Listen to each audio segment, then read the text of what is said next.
What's up, Metal Summoners? It is so great to see you guys. As always, thank you for supporting live music, tuning in, hanging out with the bands, being super interactive with everything that they've got going on, and just down for good conversation and just having an all-around good time.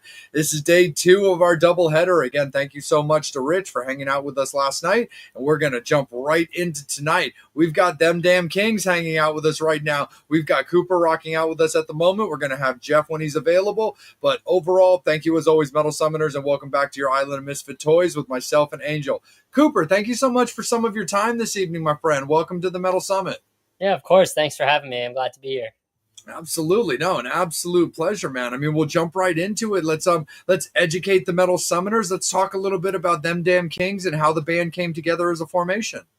Of course, yeah. So band started out with Jeff. I joined in August of last year. So it's been close to a year now.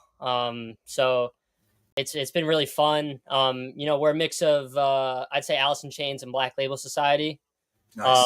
So it's heavy, but it's got all that melodic guitar riffs and the solos. And it really packs a punch, which is really cool. But I've been in the band since August. We played a show at Jimmy's Lounge in, sorry if I mispronounce it, I always do, Kearney, New Jersey. I always say Kearney or Kearney, one or the other, however I'm feeling. I say the same thing. I always manage to fuck up that name all the time, so don't worry about it. Yeah, it's just the spelling is weird, but yeah, that was basically my audition gig, and so I joined then, and from there we did a mini tour in September of that year. We did 4 dates. That was really fun too. That was my first time playing live with the band, but since Jeff's here, he can explain more about the origins. Hey, Jeff, how are you? Hey, Jeff. I'm good. Where'd Cooper go? I'm right here. How you guys doing? You got me all right? Yeah, we're doing great, man, for sure, man. No, welcome to the show, man. Thank you for a little bit of time this evening. We know that you're working. Yeah. It's man, this is like the craziest friggin' day here, man. I apologize about that. This is like I literally have a show going on right now. I'm like, I'm out of here. I'll be back in a few minutes, man. So don't break anything. All right. Well, I might be bouncing in and out for a couple here. Hopefully, I got a stable connection here. It's Yeah, at the moment, everything looks good. Everything sounds good, man. We can bring you right into the opening question. We were talking a little bit with Cooper to start everything off, just about the origin of the band and how it started with you. Whoa, well, the reality of it was, man, like I started playing guitar, and I was playing in some bands back in Jersey long time ago. Not that long ago, but let's turn that off. Who the hell's writing me? There we go. And then kind of what I'm doing now, man. One thing led to another. I remember I was working I was in and out of this one gig with a band of mine way back when, and my friend owned the PA in the club, so he ended up. Long story short, he ended up selling me the PA. So all right, now I can make a little scratch doing this, and then one thing led to another, and another band came in. They're like, "Hey, man, do you rent this out?" And I'm like, "Sure, I guess, man." And then years later, I'm still doing the sound thing, and but finally, I got out of Jersey and I'm living in Savannah now, and I was like, man, I gotta start playing again. What the hell? It's been ump years, and I haven't even picked up my guitar, and that was kind of that, man, and was out on I was out on the road with Lacuna Coil, and we had a band supporting us called King. I don't know if you ever heard of these guys. It's King.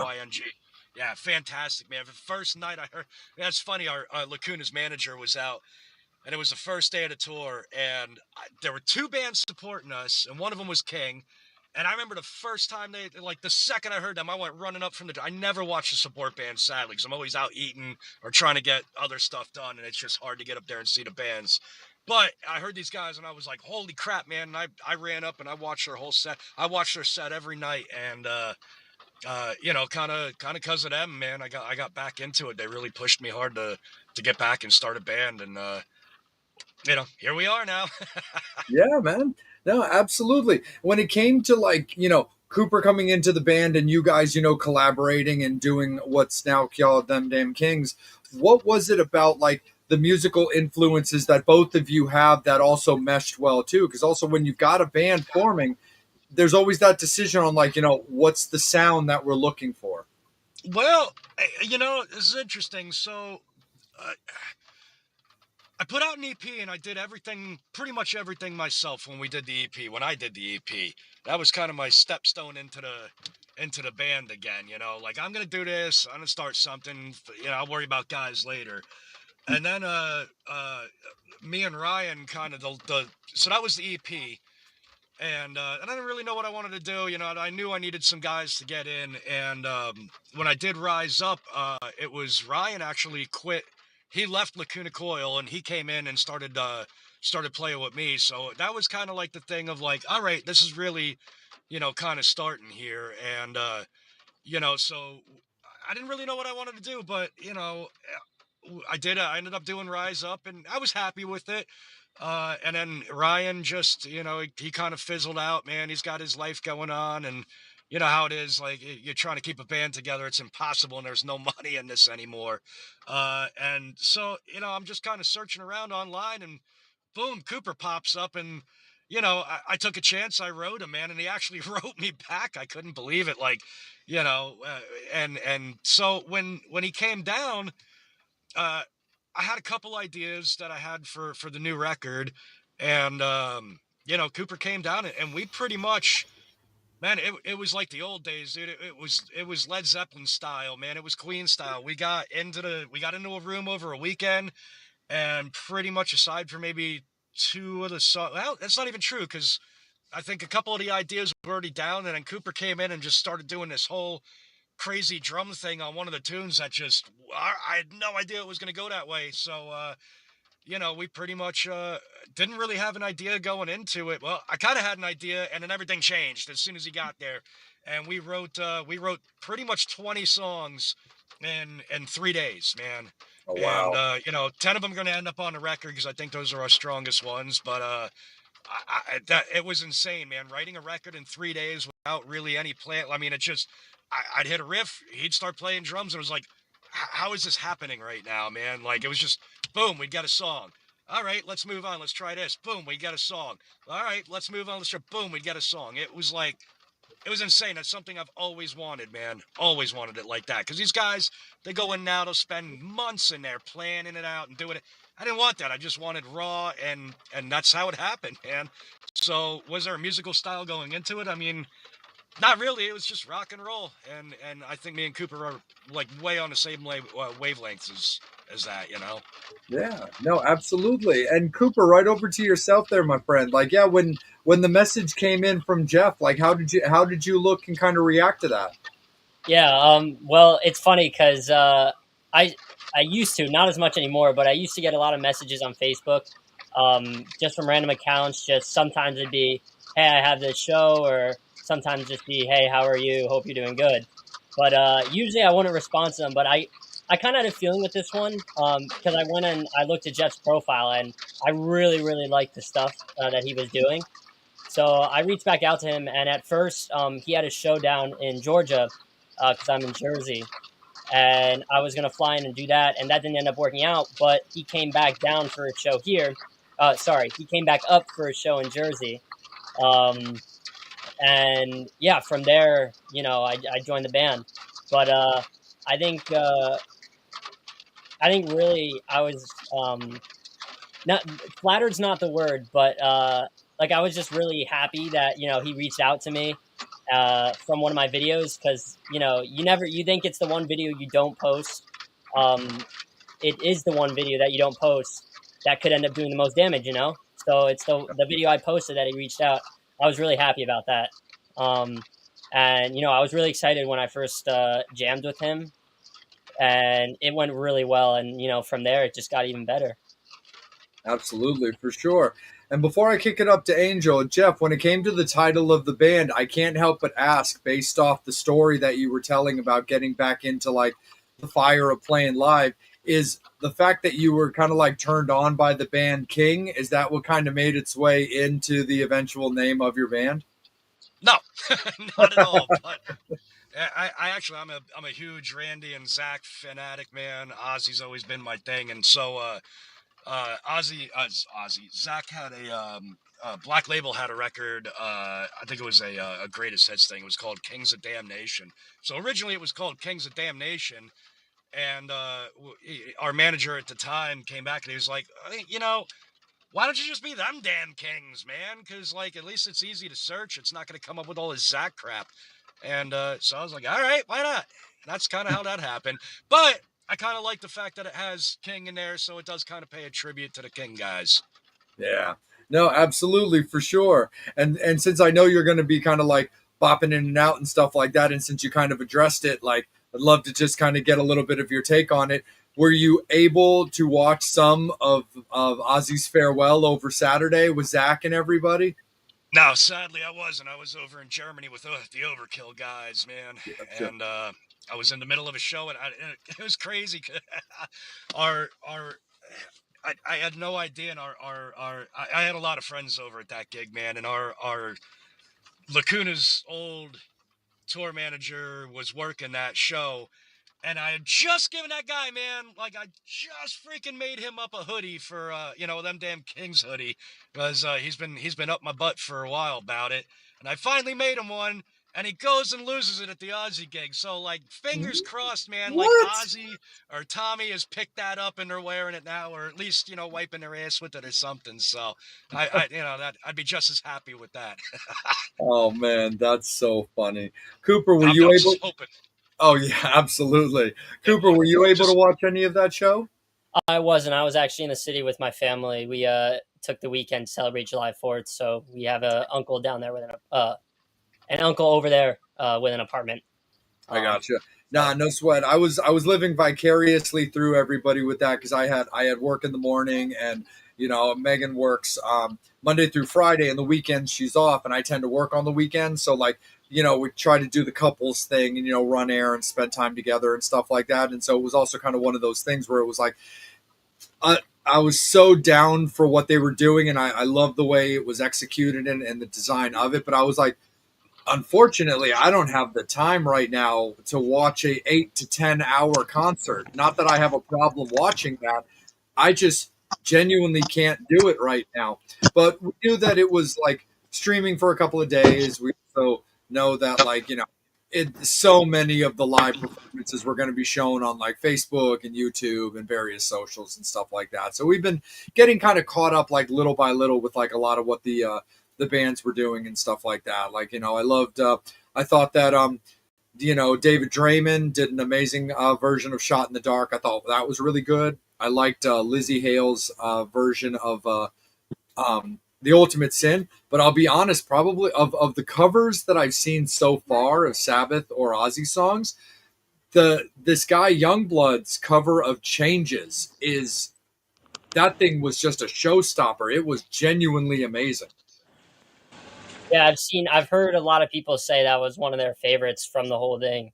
And it's funny, I looked into it more because I was intrigued by it because everyone was talking about it, and he stands for some really cool stuff. Yeah.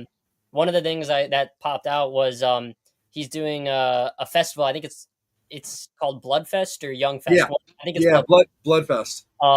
But he was talking about how the concert festival tickets are super expensive now, so he just wanted to make a festival where you didn't have to worry about paying $400 a ticket, and you can pay $30 to $60 a ticket and enjoy it without Yeah. having to worry about the money. So I thought that was really cool, but I watched a little of it, and it was really amazing. Nice. Yeah, I've been on Team Youngblood now for a little while now. I really love what he's doing. I think he has his head on straight. I think he gets it. And just one of my biggest trigger when it comes to people is how they, treat the fans, like I can't, no matter what, no matter how big you get, no matter how small you are, whatever, the fans are still the fans, and they came out to watch. So I'm a little bit sensitive in my older age as far as like how people react with their fans, and I think that Youngblood does it insanely well. Another person that does it insanely well is our good friend Angel. What's up, my friend? Take it away. Hey, Jeff, how's it going, brother? Hey man, how you doing? Damn, I forgot the question. Oh, about the Ozzy thing. I loved it for what it is, celebrating 50 years of Black Sabbath and Ozzy. But like I keep saying, support the newer fucking bands. Absolutely. Mhm. Them damn Kings are out there. They're making new music. They Listen, made a kick-ass video the other day. I haven't seen it, but I know it's gonna kick ass. there is a lot of bands out there, man, and not just us. Nobody goes out and supports these guys. You want to see something crazy? I'll show you right now. Yeah. And this is freaking ridiculously sad, man. And this is what makes me super upset. Hang on.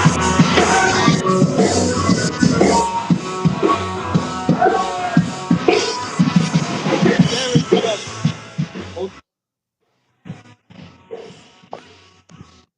did I lose you guys? Nope, we're here. Here now. I mean, and that's it. Like, get out and support the freaking bands, man. Stop Yes. spending $900 on a damn Metallica ticket. And, you know, don't get me wrong, we all love Metallica and all that, but come on. So you can spend 900 freaking dollars on a Metallica ticket, but you can't spend $5 tonight to come out and support a rock and roll band. Yep. And it's just, it never ends, man. And it's not just us, man. And it's not just the locals, and it's, you know, it's a lot of bands. I've been on numerous tours lately, man, where it's like, this ain't right, man. I'm with you on that one. And the other thing is, okay, radio stations, play fucking new music. We Yep. fucking get it. We don't need to hear Guns N' Roses, Paradise City for a millionth fucking time. And the promoters. Stop fucking putting Pantera and Metallica together on one fucking show. Yeah, I'm with you. Pantera do well on their own. Pantera book newer bands. Nobody So wants to take in a chance. 20 years, when I'm in a wheelchair with Viagra pills, I can still go to a damn rock show. Yeah, 100%, man. I'm with you, but this is like, man, I've been doing this a long time, and it's just like, you know, and you guys have been around, man, so you know, it's just like everything has just changed. It's changed so drastically, man. That's like it's come to the point where, you know, people are willing to go spend 900.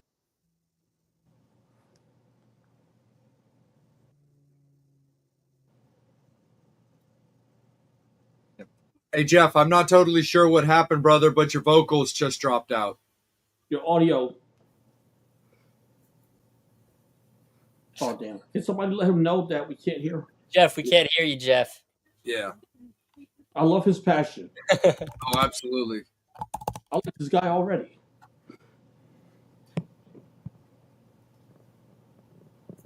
Hey, Jeff, I don't know if we're coming through to you, brother, but your audio kicked off. I just texted him. We'll see if that works. Gotcha. But I'm loving this though. Cool. So Ruthie is, and Ruthie, just want to say thank you. We definitely love the photographers as well that are out there shooting these bands and supporting them. So thank you very much for doing that. Well, just to unmute, I'll give a shout out.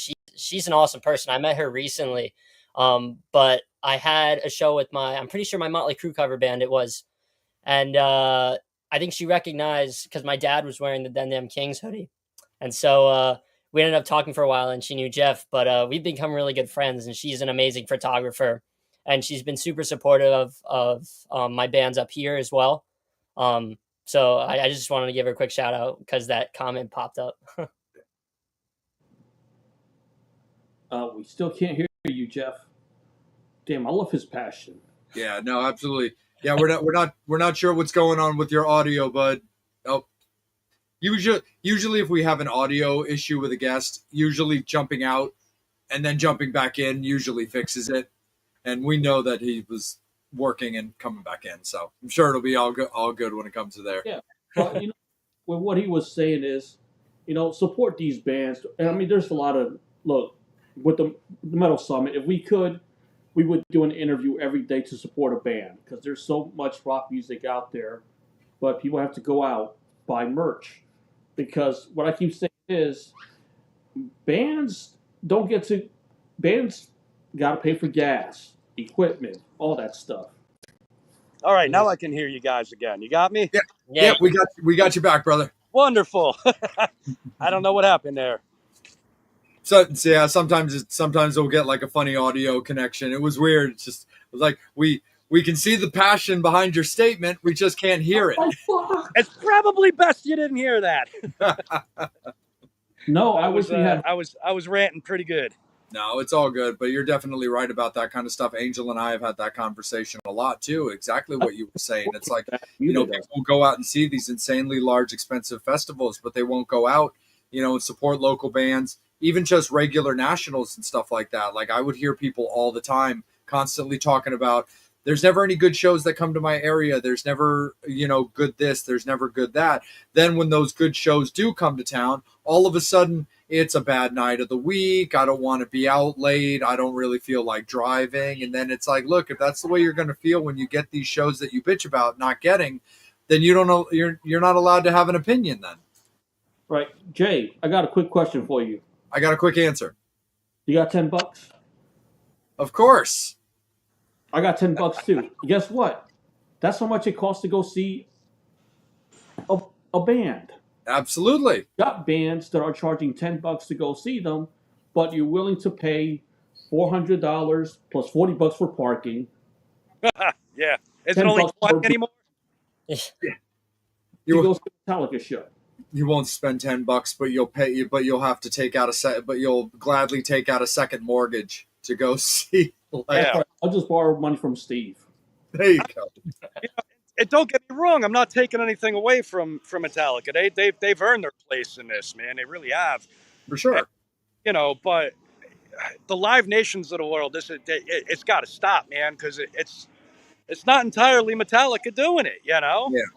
I mean, think about that. I was just talking the other day about this stuff, man. I mean, Live Nation, they're worth billions, man. Billions, dude. The record labels aren't even close to worth anything like that. Spotify's worth, what, $150 billion right now? Yeah. There's the money to go around, man. And not even the money. I just mean, like, back in the day, Motley Crue would make a video. You'd spend $1 million. The record company make $1 million. Motley Crue make $1 million.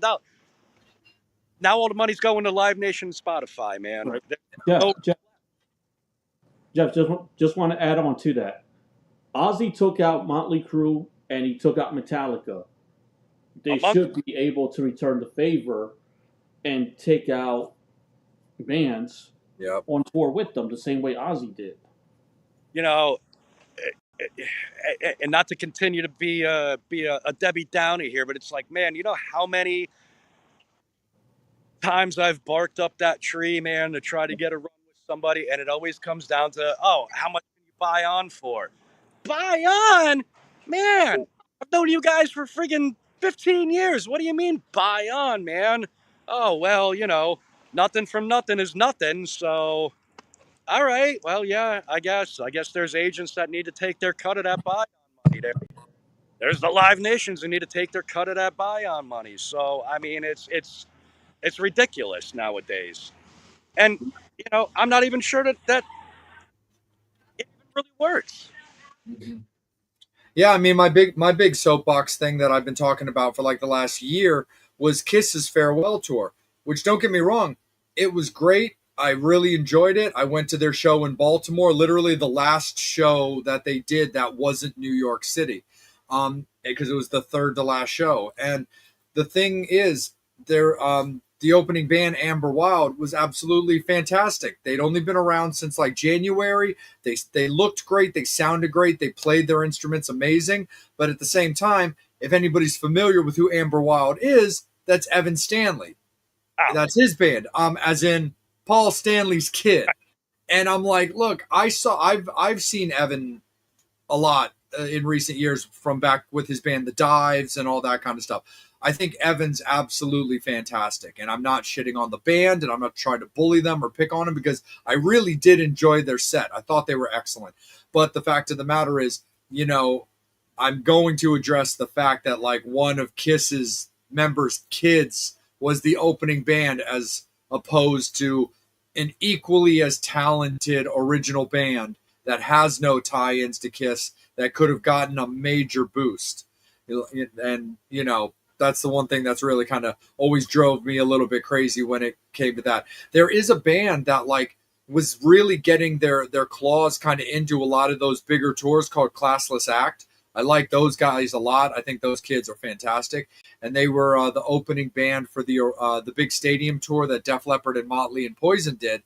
But the thing that was kind of a bummer for them, and I felt for them, is like they're doing these arena shows, which I think is awesome. But like being on a show where it's Motley and Def and Poison and Joan Jett, these poor guys are going on at like 5 in the afternoon, 5:30 in the afternoon to like, I can't even say a half empty hall. It's like a 80% empty hall because it's just so early in the afternoon. And, so I always kind of felt for them where I was like, man, it's so awesome seeing a band with no ties to the headliners get that slot, but such a bummer at the same time seeing them going on at dinner time.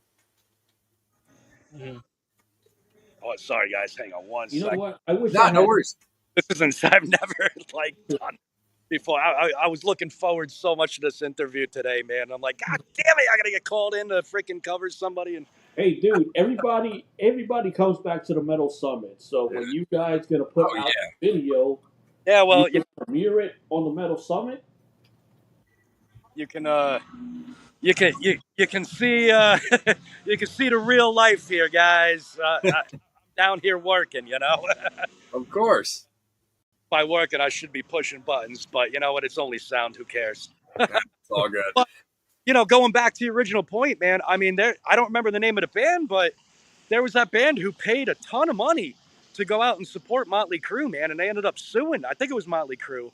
And they ended up suing them, man, because they were putting them on it. Yeah, like you said, at doors, dude. They're paying God knows how much money to play to 10 people, Yeah.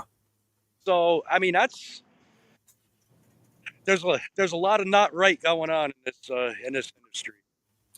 No, absolutely, for sure. Well, Cooper, let me kick it over to you, brother. When it comes to like, when you're playing these gigs, when you're getting like your mind set for playing out live, what is it about like, yourself, being on stage and playing the music and kind of like working the crowd? As the old saying goes from the movie The Rocker, you got the best seat in the house, right? Between the guitar and the bass. Mm-hmm. Yeah, it's fun. I think playing the drums, I've been doing it for 9 years, I think, or so. And I've been playing, I started with School of Rock, so I did those shows. And then I really started playing live with original bands about 2 years ago. But I think playing live is probably my favorite aspect of just playing drums in general. And, getting to showcase the stuff I work hard on for the audience and the people that are there is really something that, if I could do it my entire life, that's what I want to do my entire life. And I think the only thing I don't like is the fact that I am stuck behind the drums, because, I'd love to be, playing guitar out there for everyone, or playing drums out there for everyone if I could. But, I feel like I have my own throne back there, and it's amazing, especially at places like Dingbats, which is probably my home venue. I mean, I love it there. That has the drum riser. Mm-hmm. When you stand up and you're just towering above everyone, it's just this amazing feeling. And yeah, I think I could say that's definitely the best seat in the house. That's awesome, man, for sure. And now, why drums? How drums? How did you get involved in being a drummer? Yeah, it came from well, both my parents have been working in the music industry pretty much all their lives. And my dad is a huge hair metal guy. Warrant, Skid Row, all the bands you had mentioned earlier, Motley Crue, Def Leppard, Poison. Def Leppard's probably one of his favorite bands, and we just saw them a few weeks ago, which was amazing. They sound, better than ever now. Oh, nice. But yeah, I think really I was just watching videos of those performances that he showed me, the 8 or 9 years ago, and the drums really were the instrument that spoke to me. Um, and I think I am lucky enough to have been born with a good rhythm. I think it came to me really when I started playing, and I think that's why the instrument really spoke to me, because I've picked up guitar and I've done vocals for a little as well, but I feel like when I'm playing the drums, everything comes so much easier and I feel so much more comfortable. Um, which is why I think I've pursued more in drums than I have in anything else. And from there it's been watching all these 80s stuff, the new stuff, and so I definitely say, my dad and all the 80s music has been where I've pulled, actually most of the parts from the new album that we have been inspired from those drummers, Rob Afuso, Stephen Sweet, Rick Allen. So it all comes, back from there. Oh, nice, man. That's awesome. And give us a little bit of a rig rundown. What do you play? Yeah, of course. I have two different setups. So I have my practicing kit back there, which is a Tama 1970. It's either 71 or 79.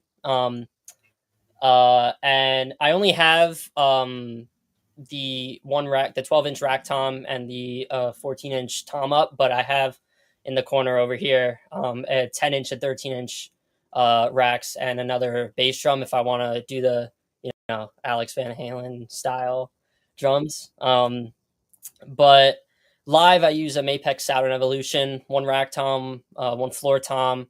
I use a Gretsch snare that I've had since I started playing drums. I got it from my mentor and my great friend Steve Zing.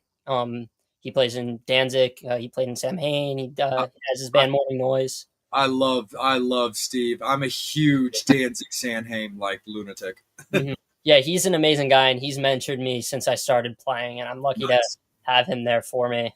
And a few of the cymbals I use are from him too. I use a Paiste ride, two Zildjian crashes, and Zildjian hi-hats, and then a Sabian Paragon China.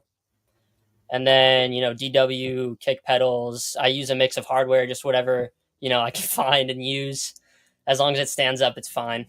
Nice. And then it's funny enough, I've been rocking the Vader Los Angeles sticks recently, which are a bit thicker than 5As because I'd been using Vic Firth ones.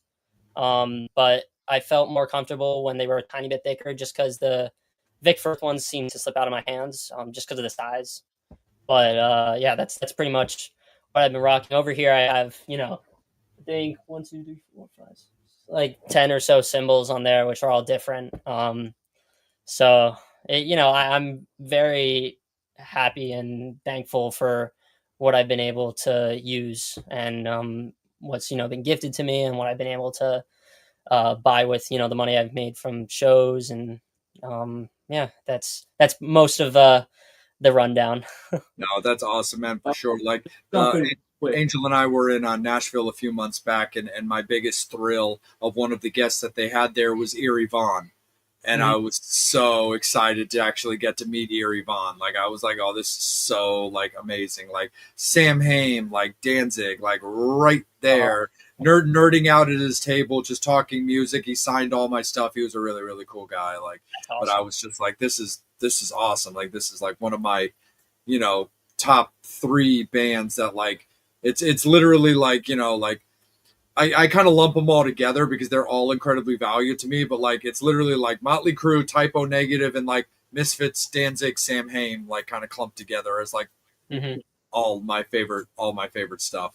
And Jeff as well, man, I definitely want to give you the opportunity as well, if you're able to talk a little bit about what you play as well as how you got into guitar. Give me 1 second. I'm not sure if they're right. Nope, that's okay. No worries. Question straight. Yes. When it comes to drums, is there any drummer that influenced you the most? Um, oof, that's a tough one because I could say the 3 or 5, but I think I if I could give you a top two, I'd Okay. probably say actually, you know what? No, I think Steven Sweet would probably be the number one because I've been listening. Warrant was probably one of the first bands I was introduced to, and I've seen them live countless times. And my dad, who has been super supportive of me, my mom as well. I know she's probably watching too. Um, but my dad has known Joey Allen for a while, so I got the opportunity when I was 7 or 8 years old to go to their sound check and play Down Boys with them. So that was my first real like my that was probably one of the most influential moments of my life, and like one of the most that's the moment I come back to just all the time, just because it's so memorable for me. And Stephen Sweet has given me such great advice whenever we see him, and he's just an awesome guy. So I'd probably say he's number one, and I think a very close second would be Rob Afuso, and I think I mentioned both of them. Real quick, if anybody's watching this that's in the Savannah area, man, we got the Jared Petty band happening right now. So if you guys are in Savannah, get down to El Rocco right now, man, and support the band, support the local scene, man. Yes. Hey, what time do you guys go back on? Sorry. I love this. Yes. All right. Sorry about that, guys. Hey, this No, is what we call a live show. It's like It's a live show and a live show and a live show. you're getting a lot. What's going to happen? Hey, and you're meeting a cool Savannah band. So, Absolutely. you know, Yeah, for sure. But yeah, Jeff, I wanted to kick it over to you for a moment as well, like we were just discussing with Cooper, for you to talk a little bit about how guitar became your instrument of choice, as well as also what you play.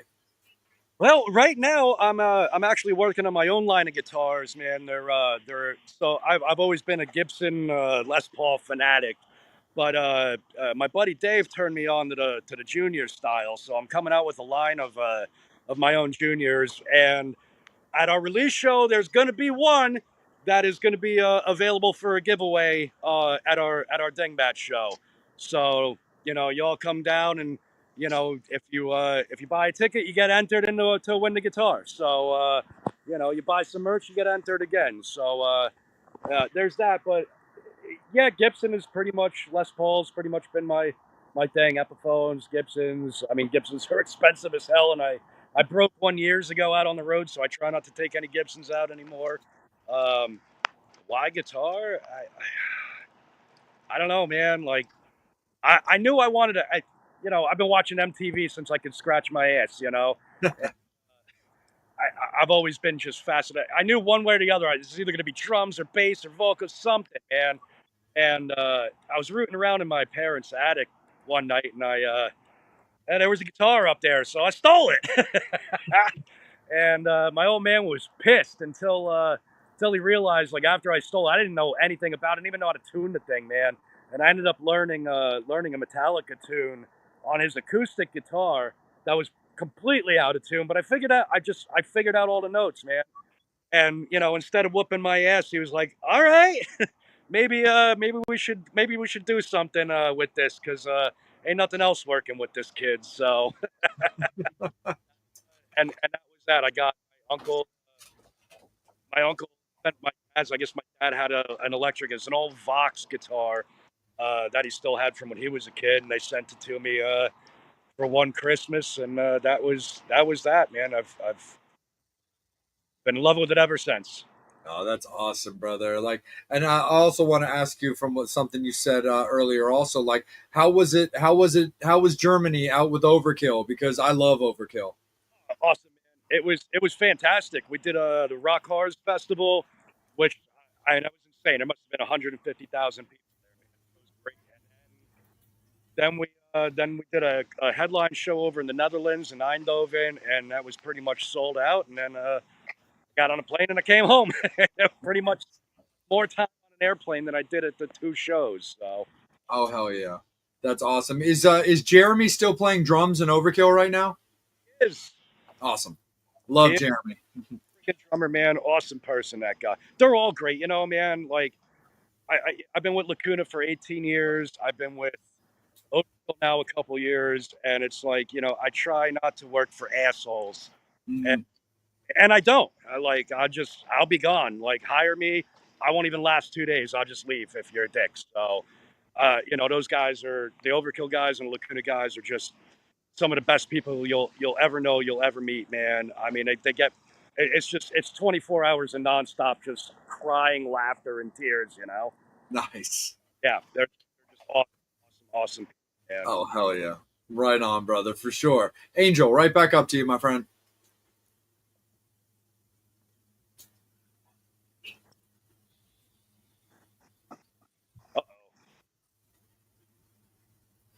I think you're muted. Oh, sorry about that. Oh.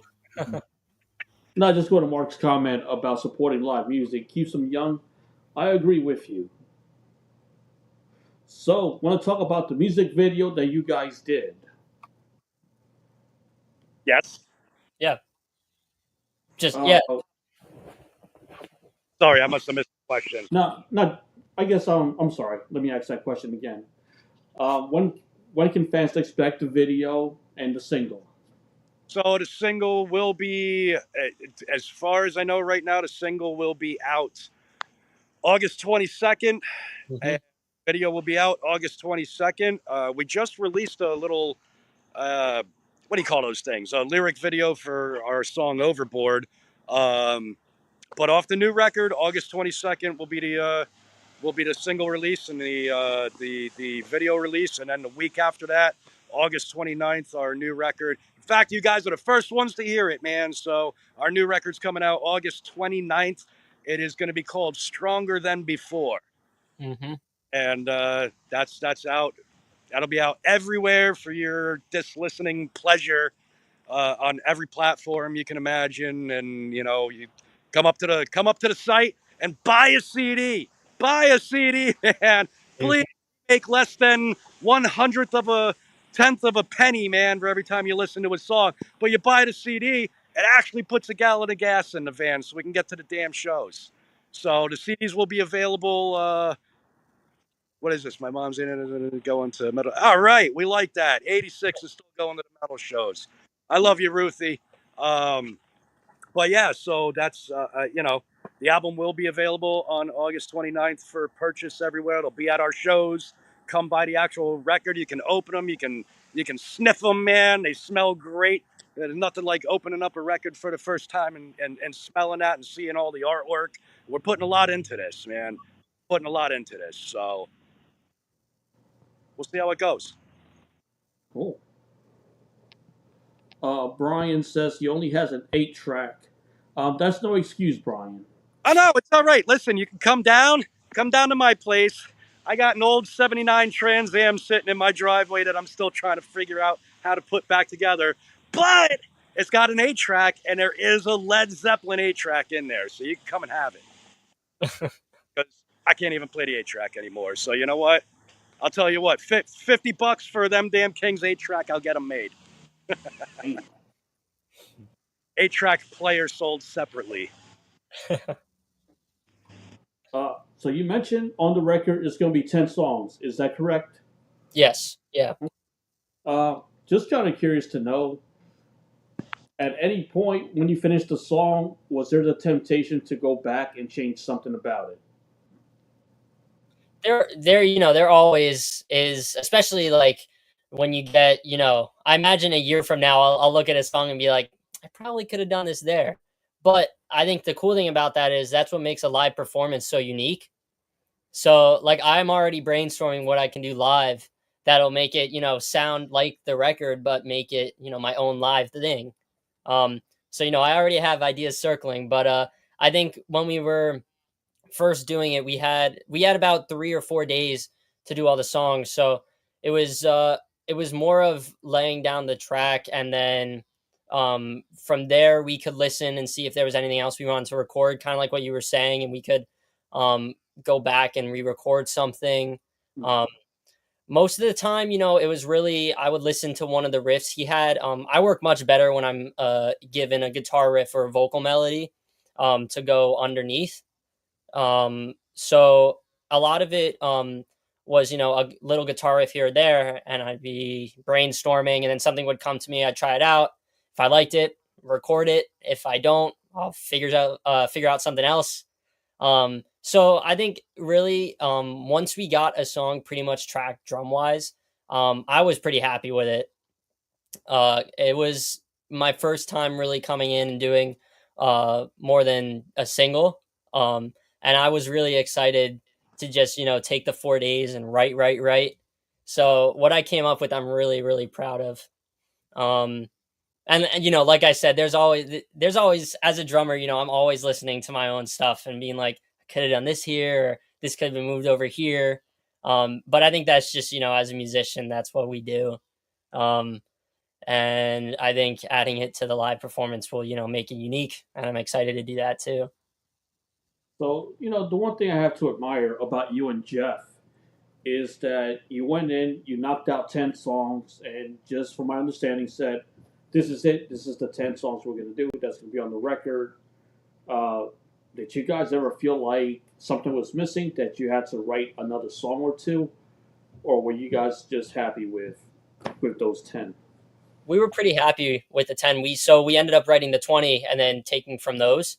And like Jeff was saying, we just wanted a raw track. We just wanted something that you could listen to, and it doesn't sound robotic, or it doesn't sound like it was made by AI, because that's the one thing we don't want to do.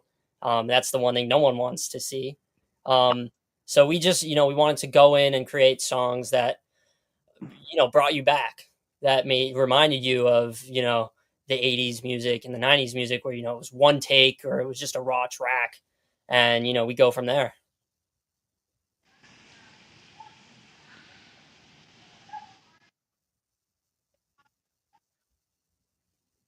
I don't know if Jeff has anything else to add to that, but What advice would you give to your teenage selves?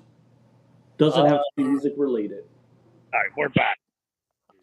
I'm still a teenager, so I guess the advice I'd give to myself as a tween would probably be, just always make sure you're managing your time well, and practice is perfect. I mean, it's basic, but it's true. If you don't practice something, it's not going to sound good. Go to school, don't play music. You're never too old to say you're too young to fall in love. That's good. Mhm. By the way, he wants 20 songs on the record. I see one of our comments. Mark, you're killing me with the fact that you saw Queen with Freddie Mercury. Ugh, love Queen so much. Damn it. That's great. You're killing me, Smalls. I know, you're wondering what was his first concert. He said it earlier, Zeppelin. 77. Oh, There it is. Oh, look at that. 13, Led Zeppelin. what was your first concert? Parenting goals. Oh, God. Jeff Cooper? Yeah, I'm pretty sure mine was Bon Jovi at MetLife. Get the fuck out of here. What? Yeah, I think it was 20. You know what? Funny enough, Jeff, you can say yours. So one thing my dad taught me to do, which is one thing. Actually, this would be one thing I would tell my tween self to do. Which, luckily enough, I have all the shows logged, so I was able to write them down. But always record the shows that you play, the shows that you see, interviews you do, the magazines that are written about you, all of them. So you can go back. And like, I can go back now and look and see that I saw them. I know the Winery Dogs were one of the first bands I saw live, but I think that's one of the coolest things that I have, is just a list of all my shows that I've been to and the shows that I've played, which is something I can look back at and, be proud of. Just see what I've done, see what I've seen. This is what I love in the difference of the generations. I can't fucking remember what I ate for breakfast today. But what's funny about that is, when my parents, I got to Jersey in 1986. My folks were moving up here, and we drove past Brendan Byrne Arena. If you remember, I think it's called the Izod now. up in Jersey, and so Bon Jovi was the big thing. Bon Jovi was playing that night. I begged my dad, and he took me. So my first concert was also Bon Jovi. Nice. Messed up, man. I didn't know. That's cool. Yeah, mine. I have the list open right now. My first one was Bon Jovi at MetLife Stadium, July 27th, 2013. Oh wow. Yeah, and then followed by the Winery Dogs Yeah, but- later. Hold on. Did you say 2013 was your first Bon Jovi show at Yeah. MetLife Stadium? The Because We Can tour, right? I'm pretty sure. I was at that show. Oh, really? That's like, wait, what year? Yeah, that was about 12 years ago. I Yeah. think. So you had you didn't have Richie Sambora. I was praying that he would pop up, Mhm. Bon Jovi, but it was Phil X, who's a really cool guy. So Mhm. I remember that show. Yeah, I can't remember it specifically just because it was so long ago. Rained. But we were in the nosebleeds, the 300 section maybe, and if my vivid memory serves me correct, we were on the left side of the stage, towards the back. But that could be completely wrong, but that's just kind of like when I think about that, that's where I remember sitting. But I was probably it was 2013, so I was 6 years old, I think, or 5 years old. I remember I was in a 300 level, but I snuck into the 200 level past security because security was checking somebody else's ticket, and I just kind of slid around, Gotcha. got into the 200 level. Mhm. That was cool. Yeah.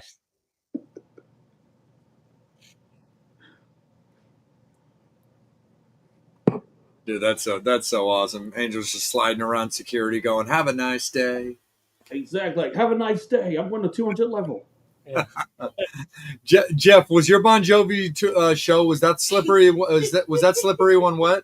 That was fuck. I just gave up my age, didn't I? Yeah, that was a slippery wet tour. I'm young at heart.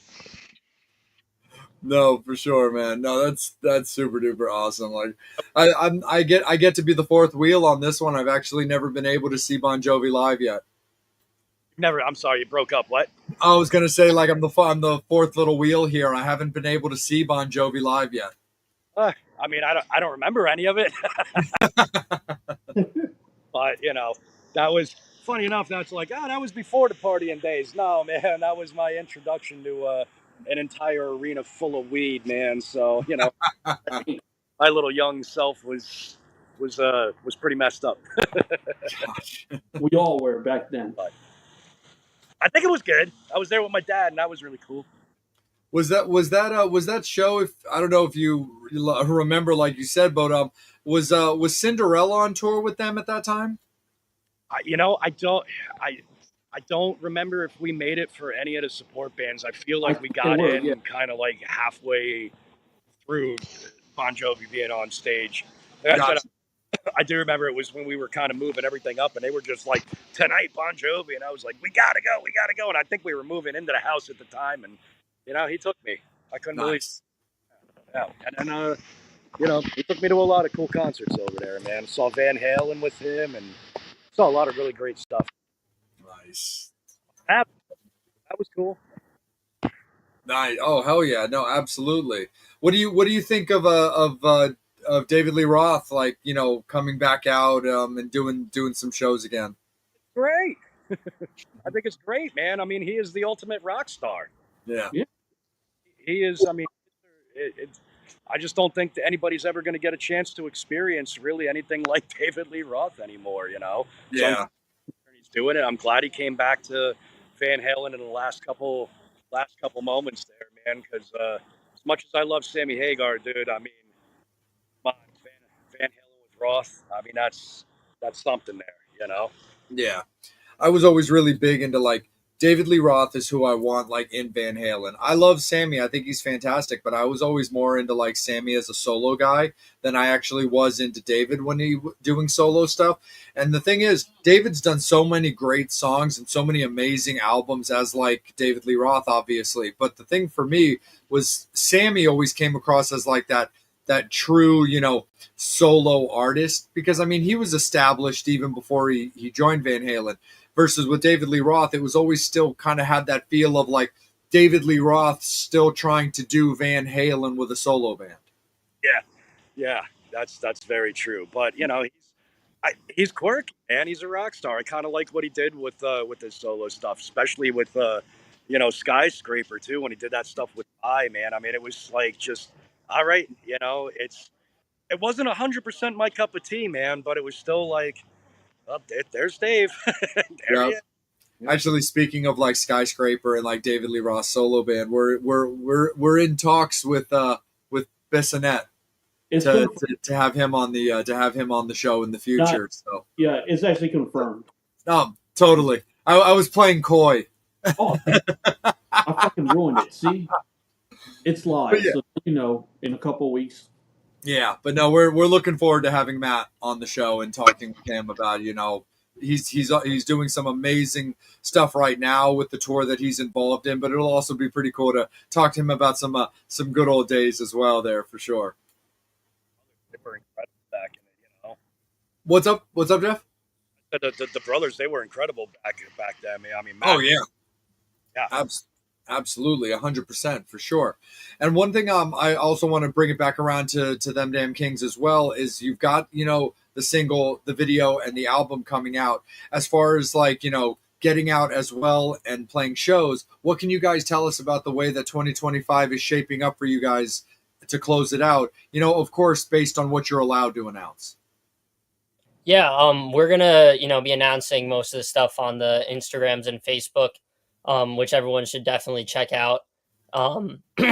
Sorry. But right now, we have our first show back for the album would be in Georgia at the Blackstrap Rock Hall. That's going to be August 22nd. And then we have the record release party, which is going to be August 30th at Dingbats in Clifton, New Jersey. That's going to be a killer show. We got some great people. And, I got my great friends in Mainline. They're amazing. They're going to be opening directly for us. And, sorry. Go ahead. Cooper. No, I just have a question for you, Cooper. Mm-hmm. Before you get big and famous, can I host a record release party before you guys get Eddie Trunk to do it? Yeah, sure. Why not? That'd be great. Because then when you guys get big, you're going to get Eddie Trunk to host it because that's what everybody does. So I figured I might as well do it now before you guys ask Eddie Trunk. Of course, yeah. Yeah, I guess it's a good thing you asked now, too, just in case. Eddie Trunk, if you're watching, you're not hosting. I'm doing it. You got to wait your turn, buddy.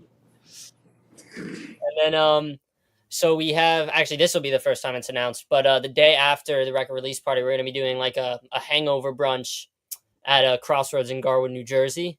So that would be the 31st. That'll be an acoustic set.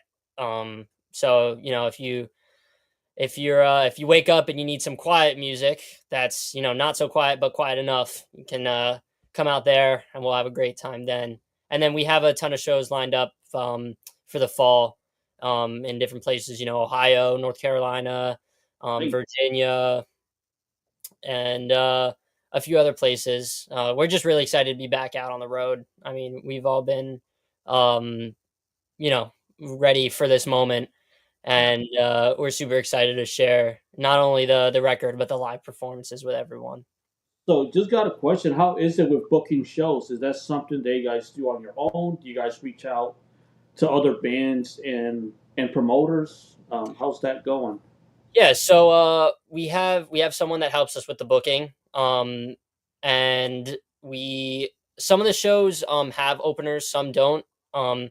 So I've been reaching out to a lot of people in the Ohio area, and some shows you have to find the openers for.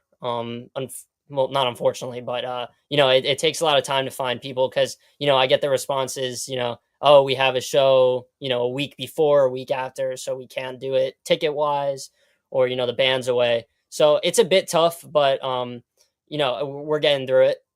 We found them, so nothing to worry about, of course. But I've been looking for a lot of the opening bands where we need them. But it's definitely, I mean, again, I can't really say I've been in the industry for as long as everyone else. Like I can't compare my time to the time in like the 80s and 90s because I wasn't alive then. Um, but it's definitely seems to be harder to book now than it used to be. Just because of all the different factors. You have COVID.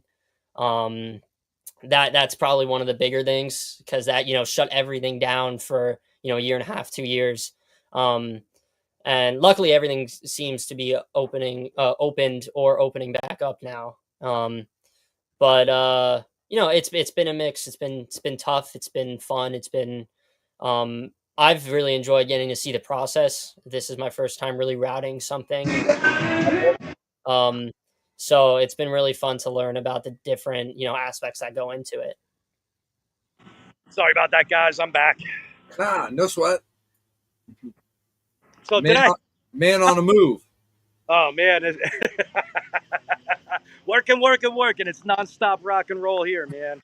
Yes. You know what? That's the way to be. There's a reason why Kiss roll rock and roll all night, Party. day, Mm-hmm. nonstop. Did I hear something about you guys hosting a record release party here? Yeah. Angel's putting in his bid for that job. Yeah, I know. I got to compete with Eddie Trunk, but Free, you got it. hey, I'll push him off the stage. Like, get out of here, Eddie. Nice. I mean, that'll be pretty cool, man. To if you guys don't have anything scheduled on the 29th, it'd be pretty cool to come on, man, and play you the record. Wait, no, definitely sounds awesome. I mean, that's right in Angel's backyard. It's going to be a little bit tricky for myself because late August is when I'll be wrapping up everything in my wife and I's current apartment situation because we just bought a house. So like the final like lease thing like for the apartment ends in late August, and so we'll be like just wrapping up making sure that everything's out as we're already we'll be living in the house by then and stuff like that. But I've never been to Dingbats, and I know that place is legendary. So having it like on my calendar, on my radar, is definitely something that like I've been wanting to do for a while. I've been there. It's an awesome venue. Nice. I live in New Brunswick, so I live like about 40 minutes away. I'm in Spun Ridge, so I'm about 20. It's almost right around the corner for me, luckily. Not literally, but compared to some other venues, it's close. I've been going there since I was really young. That's one of the first venues I was introduced to. And I've gotten to know everyone there, and they're all super nice, and they're just great people over there. And whenever I get to play a show there, it's an awesome time. So it'll definitely be a great night. Absolutely, no, 100% for sure. Angel, I'm going to keep it with you for a bit on this segment, though, my friend. But at the same time, Metal Summoners, them damn King fans, it is going to be last call for alcohol. Any final questions, comments, anything that you guys want to ask Cooper, Jeff? By all means, don't be shy. Make sure you pop them into the comments. We always clear the board, and we'll make sure that you guys' voices are heard. But for respect of the fact that Jeff is currently working and that we don't want to eat up all of Cooper's evening, we also want to make sure that we're courteous to their time. So it is last call for alcohol fans when it comes to any questions that you guys want to ask them. Here's a cool question. When you guys are playing, there's 4 or 5 bands. Would you guys rather play first, the middle, or be the headliner? Well, Yeah, I'd say it depends really. I mean, I always like headlining because it's being the headliner. It's completely different feel from everything else, and you get to end the night out. So I think that's also great because as a drummer, I can not have to worry about taking all my stuff off and breaking it down at that instant. But also being in the middle is great too because then you don't have to worry about people that came to see other bands leaving Yeah, the Um, crowd thinning out. yeah, but I don't know. It's definitely a mix between headlining and being in the middle. Yeah, I Yeah. definitely go with that, man. I mean, we've just designed up a new show.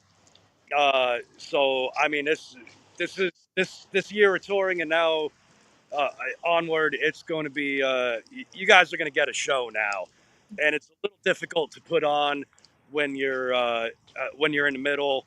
Um, but I think we've kind of got it designed so we can get on and off in 5-10 minutes here. So we'll see how it works out.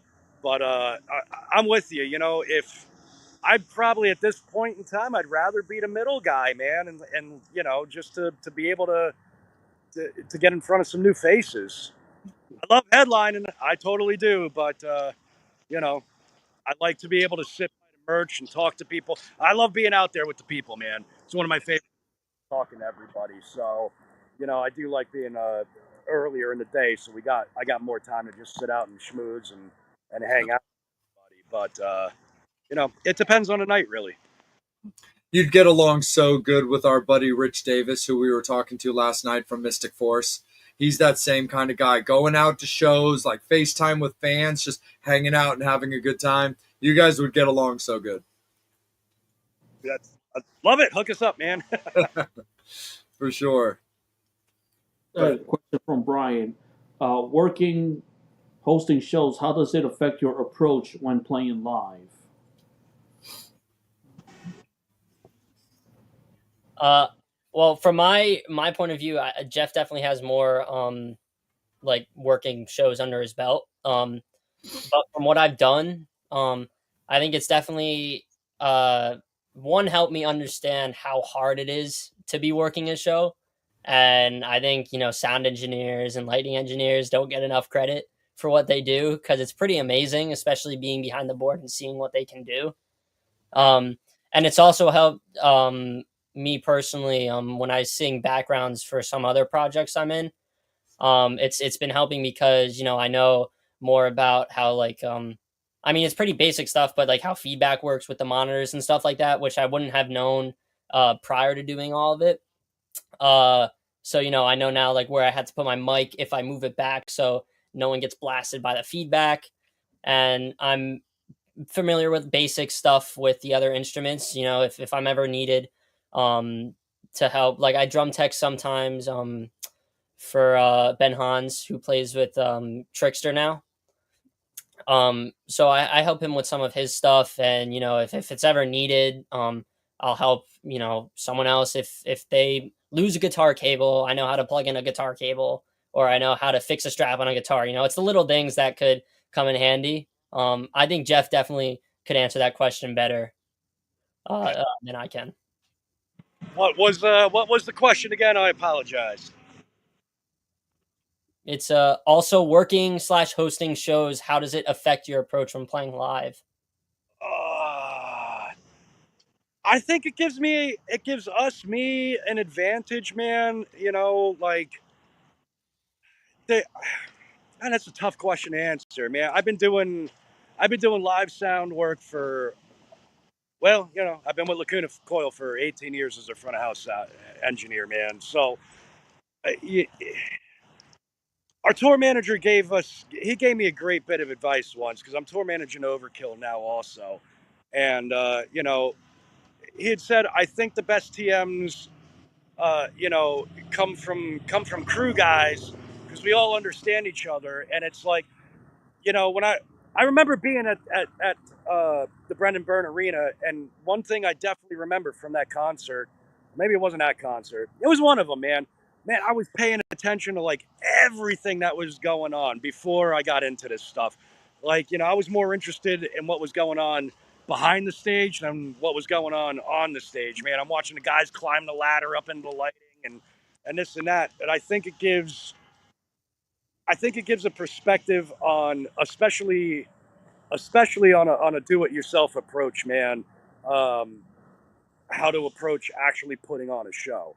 I think a lot of bands they get up there and they play, and a lot of them are good when they play, but that's it, man. I want to put on a show, and I think having that crewing aspect in it really will help our live show a lot more. For everything that's going on.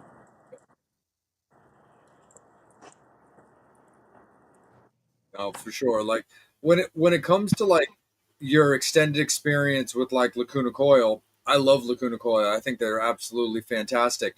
With them being like, from Italy and a European band, how did you end up getting hooked up with them to begin with? Is it just kind of like word of mouth from, colleagues and peers? Pretty much, man. So my first well, one of my first runs was with Cradle of Filth, Love them. and I did a couple smaller tours, but that was like my real first big one. And their lighting guy was also the lighting guy for Diva Borgier. And then I just started buying lights and renting them out to him. And look, Oil was luck of the draw. It was I came out and he called me up. They needed a sound guy to fill in for a week before their other sound guy got back, and what happened? The rest is history. Right on, man. No, totally, Jeff, for sure. And one other thing that I wanted to ask you guys as well, because we've got two of you on the screen, but from my understanding, I think we're missing somebody. So when you guys do play live, who else do we get to see on stage with you? We've got our bass player Yaya. He's been in the band. We got four some odd years. He did the Gemini Syndrome run with us. He's been hanging out. You'll see Yaya. He's sadly I don't think he was available tonight, or if you No worries. who knows where he is. That's bass players. No, of course, absolutely. I just wanted to make sure that we showed a little bit of love to your entire band as a unit. I appreciate that. No, of course, absolutely. Angel, let me kick it up to you, my friend, to go to start our final spin around the table. Jeff, do you know Parker Y, who does something for similar bands? I can't say I know Parker. Do not know who that is. Hold on 1 second, all right, about the new music. The new album comes out August 22nd. No, the new single comes out August 22nd in the video, and the new record comes out August 29th. Correct. And the record release party is on the 30th. Yes. Like, come down, man. There's going to be giveaways. There's going to be goodie bags. There's going to be all sorts of good stuff going. You're going to get a lot of bang for your buck that night. Yep. Free meet and greet, all that fun stuff. Yeah. And you get the record signed. And you get the album signed. You get the album signed. You get anything signed. You pull up your shirt, we'll sign that too. 2025. Oh man, that's right up Angel's alley. Dude, I have yet to sign my first titties. Well, listen, I haven't been to the gym in a while, man. I'm rocking freaking B cups right now. You come and sign my.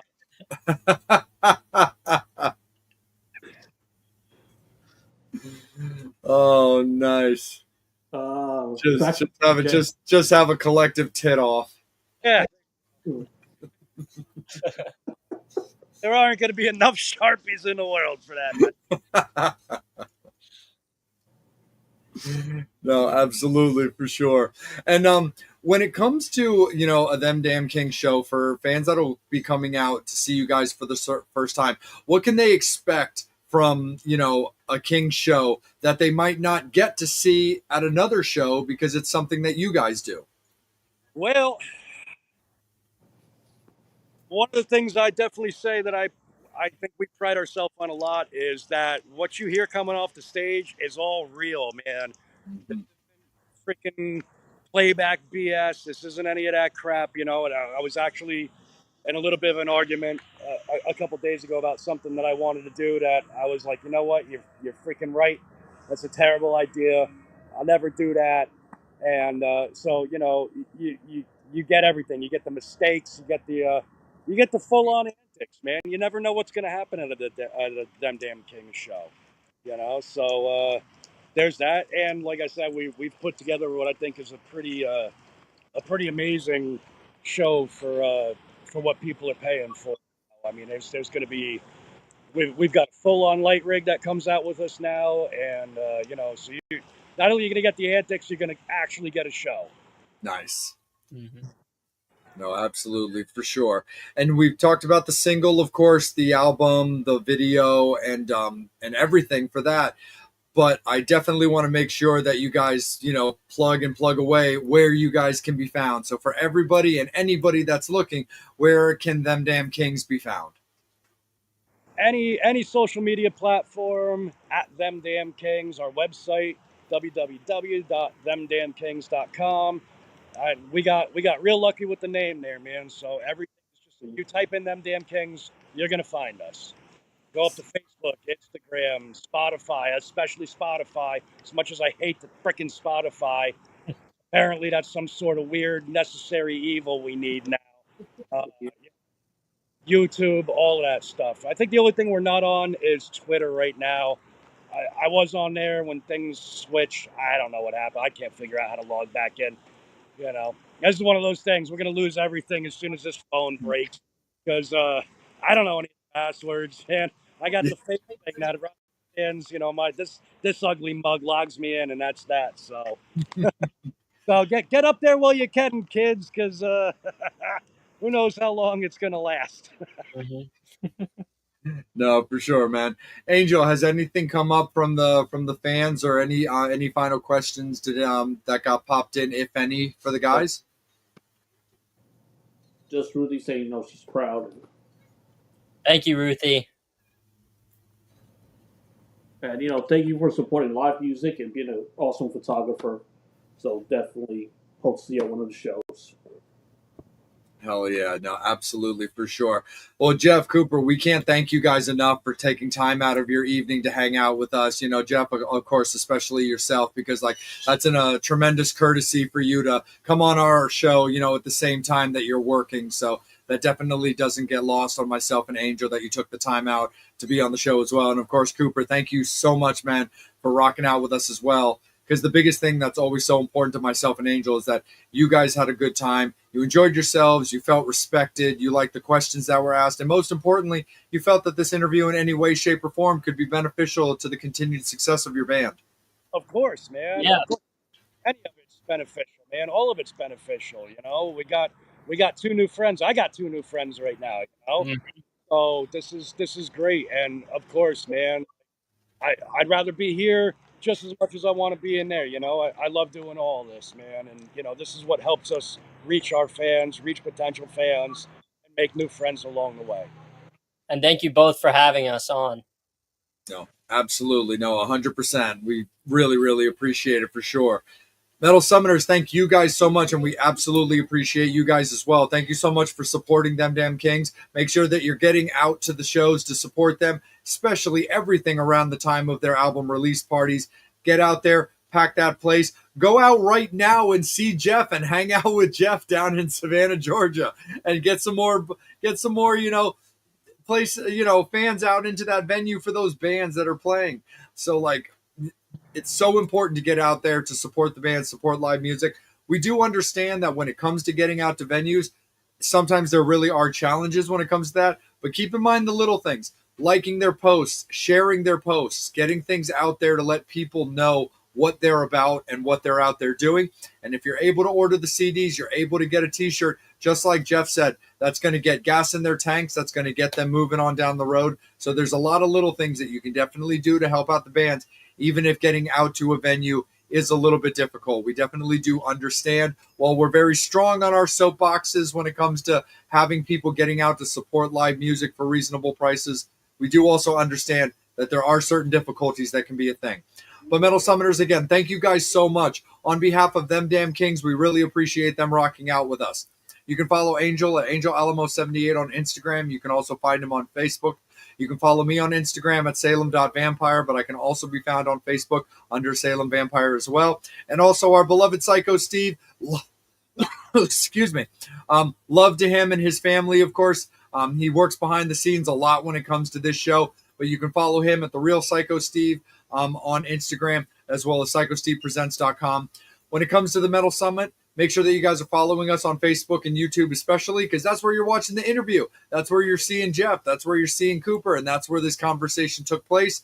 But if you want to know about everything going on in the world of the Metal Summit, make sure that you guys are following us on Instagram because all of our guest announcements come out there first. Thank you, as always, Metal Summoners. We really appreciate you guys. We had a killer week, a lot of great conversations, and we will see you guys next week for a fresh episode. The guest announcement has been confirmed, and it will come out over the weekend. So keep your eyes peeled for that. And we look forward to seeing you guys. As always, it's been a great one. And we want you guys to enjoy yourselves. Be good to each other. Keep supporting live music. And have yourselves an absolutely fantastic weekend. On behalf of the Metal Summit, come out and hang out with us on Friday night, again, at the Recker Theater in Towson, Maryland, where we're going to be hosting and hanging out with our good friends in Kingdom in Flames for their debut show. So come out and hang out and have a great time. Take care, be good to each other, and have a great weekend. We'll see you guys in a week. As always, you've been watching the Metal Summit.